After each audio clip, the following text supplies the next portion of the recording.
aí, amigos do canal Recarga Kart. Agora a gente está aqui ó, na frente do stand da Falconer. E o proprietário da Falconer, que faz prensa, ele também é o proprietário da Eagle, que faz projéteis. Né? Obrigado. Olha só, nós vamos ser auxiliados aqui pelo Christian da Falconer aqui. Ele vai mostrar os produtos para nós aqui. Tudo bem, Christian? É um prazer ver vocês aqui, né? Na Shot Fair agora aqui em São Paulo, né? Com certeza. Então, o que você trouxe aí para a feira aí? Bom, vamos lá. Essa daí, inclusive, é a primeira feira, né, que a gente está trazendo aqui alguns dos equipamentos. A gente tem aqui os mais novos lançamentos, são as prensas que hoje são as entradas de linha, né? Nós temos a Mini Turret, né? Essa aqui é a máquina, então. Né? São máquinas simples, mas máquinas robustas, até para o pessoal que está iniciando nesse mundo da recarga, já com equipamento um pouco mais em conta, mas não perde a qualidade da marca. Né? Nós temos do outro lado, seguindo a sequência das máquinas, a prensa Mini C. Ah, essa daqui é a Mini C lá de vocês, né? Exatamente. Ambas as máquinas, né, todas elas, a estrutura construída em aço carbono, tá? Não são prensas de alumínio, é uma prensa que você tendo a necessidade de fazer troca de ferramenta, né, elas vão atender super bem. Né? São máquinas compatíveis com DAIs de outros fabricantes também. Né? Nós temos aqui também a nossa prensa O, né? Uma prensa já bem mais robusta, uma prensa um pouco mais voltada já aqui para recarga realmente de precisão. Né? Pode olhar tanto pelo diâmetro do eixo. O eixo é bem espesso, né? Bem espesso, é um eixo já em cromo duro retificado, para ver que a máquina não tem folga nenhuma, é super bem usinado. As articulações da prensa são articulações bem espessas também. Então, essa aqui inclusive foi a nossa primeira máquina, né, que a gente já fez o lançamento aí alguns anos atrás. Então essa aqui, fazer a apresentação então da primeira máquina que a gente lançou alguns anos atrás, né? Essa aqui é a prensa H. Eu ainda brinco que para mim, depois entre ela e a prensa O são as escolas aí do atirador, né? Ele vai aprender todas as etapas aí de cabo a rabo para poder dominar aí a arte da recarga. Então tá aí, uma prensa super robusta, né? Ela de linha já sai com a alavanca já rolamentada, né? O eixo da máquina também, sempre a gente trabalha com eixo em cromo duro retificado, então um movimento super leve, super suave. Até esse equipamento aqui está com alguns opcionais aqui do Garcia 3D, que são essas pecinhas aqui em vermelho. Tem a caixinha, tem o coletor de espoleta, o ejetor aqui da última munição, né? Tá aqui com o alimentador também, ó, de espoleta. Então você coloca aqui na varetinha, carrega, né? Vai ficar muito mais fácil, um pouco mais ágil também a questão da recarga. Então bora lá agora fazer a apresentação para vocês aqui da Falcon 8, tá? A Falcon 8 é a nossa prensa progressiva de 8 estágios. O que ela tem aqui? Ó? No primeiro estágio é o estágio onde a gente insere aqui o cartucho dentro do chão, onde ela vai iniciar o ciclo. Nós temos uma segunda ferramenta que é o Sizer, que é a ferramenta que vai calibrar e ela vai desespoletar. Na sequência, o próximo estágio é o estágio do suede. O que o suede faz?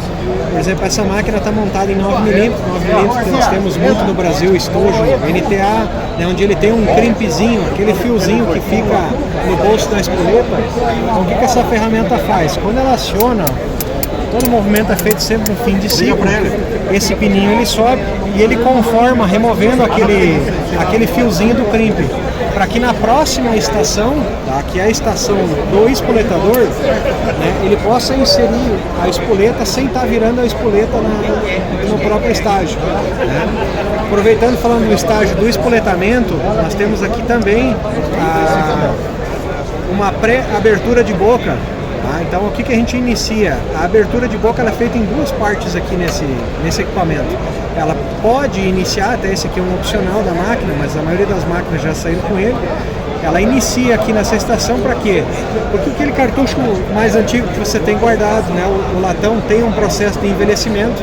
E para que a gente não fadigue demais o equipamento abrindo a boca de uma vez só, a gente consegue iniciar a abertura de boca nesse estágio e finalizar no estágio seguinte, onde ele vai colocar a pólvora. Né? No estágio posterior ainda nós temos, nesta máquina aqui montado junto com o bullet feeder, né, ele vai colocar o projetil. Né? Na sétima estação da máquina ele vai inserir na altura correta e vai iniciar o fechamento. E a última ferramenta, que é o Factory, ele vai calibrar o cartucho já de corpo completo e finalizar o fechamento. Né? Aí na próximo estágio ele sempre vai estar colocando uma munição, né? Sempre entrando. Então todas as etapas são feitas de forma simultânea, né? Então para cada movimento todos os ciclos sempre estão operando de uma forma só.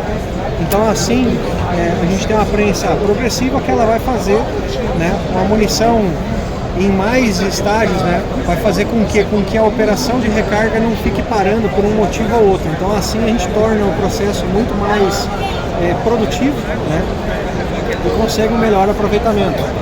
Essa prensa também, ela tem 3 estágios de posição da alavanca, sendo que a alavanca, o fim de curso sempre vai ser o mesmo, né? Essa agora ela está num estágio mais curto, então o que acontece? A gente consegue levar essa posição da alavanca um estágio um pouco mais para frente, que vai ser mais ou menos aqui, um estágio um pouco mais avançado.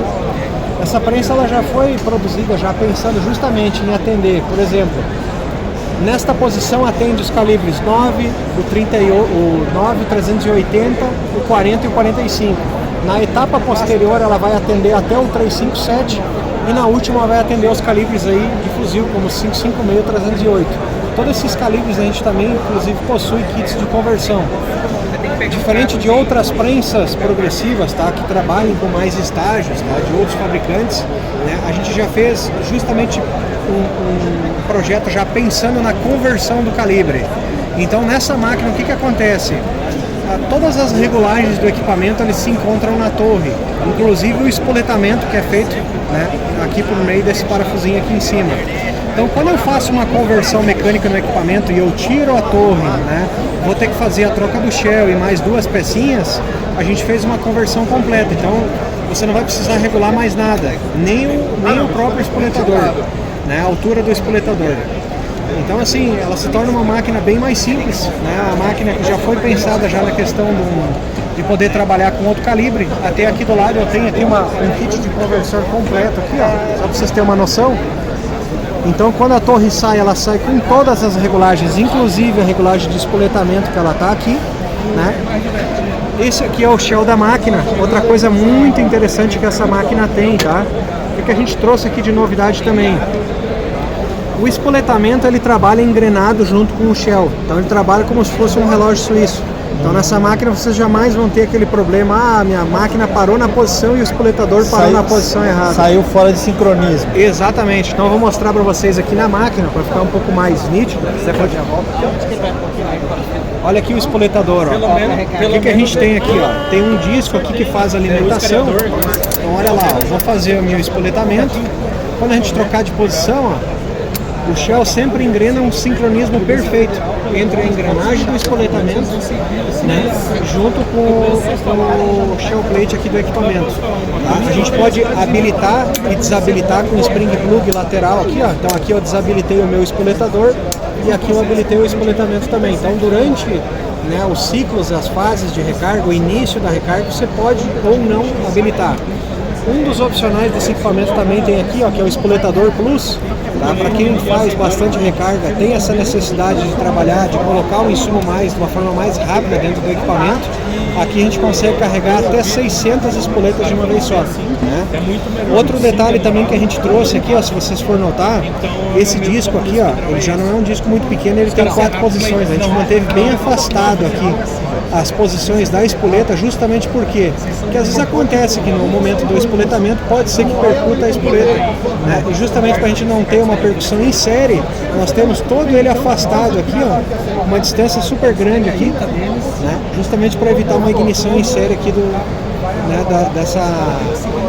desse espoletador inteiro aqui completo. Tem um sensor aqui também? Tem um sensor. Esse é o sensor também, o famoso piriri, né? Que vai fazer o acionamento quando estiver no fim. Quando estiver próximo, ele apita para você já saber que você vai ter que virar. Perfeito, isso aí mesmo. Outra novidade que nasceu com esse equipamento foi o nosso polvorímetro também, hoje muito conhecido.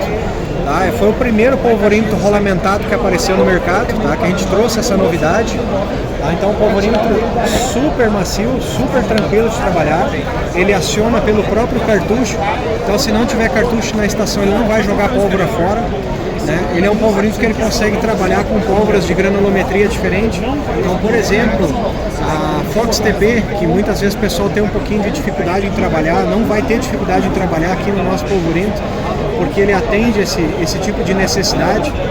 O nosso rotor interno dele, até tem alguns outros vídeos específicos falando sobre isso, ele tem 2 sulcos, ele tem 2 rasgos laterais aqui, e o polvorímetro tem 2 furinhos aqui embaixo. Então o que acontece? Aquela pólvora que tem um detalhe, que tem algum probleminha, digamos, de micronização, ou que ela tem aquela poeirinha junto, em vez de grafite, bem... Isso, né? Em vez daquele material travar o rotor, ele não vai travar, ele só vai migrar para aquele sulco, para aquele canal, e ele vai cair. Então o que vai acabar acontecendo? Vou dar um exemplo. Fiz 1000 recargas com a Falcon, você vai notar que aqui em cima, onde ele cai, vai ficar um pouquinho sujo, entendeu? Justamente por quê? Porque aquela poeirinha, em vez de travar o polvorímetro, ele vai o quê? Ele só vai migrar e vai cair no lugar onde ele foi projetado para isso. Ah, legal. Essa máquina também está equipada com case, com bullet nosso, né? Case, para quem não conhece, é um colocador de cartucho de forma automática para dentro do equipamento, né? O bullet feeder ele vai colocar o projetil, né? Essas nossas máquinas, elas, tanto uma quanto a outra, né, são os únicos case feeder e bullet feeder metálicos hoje no mercado produzidos aqui. Então ele traz uma robustez muito maior, ele tem sistema de embreagem interna, então caso ele trave por algum motivo, ele não vai queimar o motor, não vai estragar, não vai danificar o equipamento em hipótese nenhuma. Ele só vai simplesmente parar de entrar o projetil ou parar de entrar o cartucho no ciclo.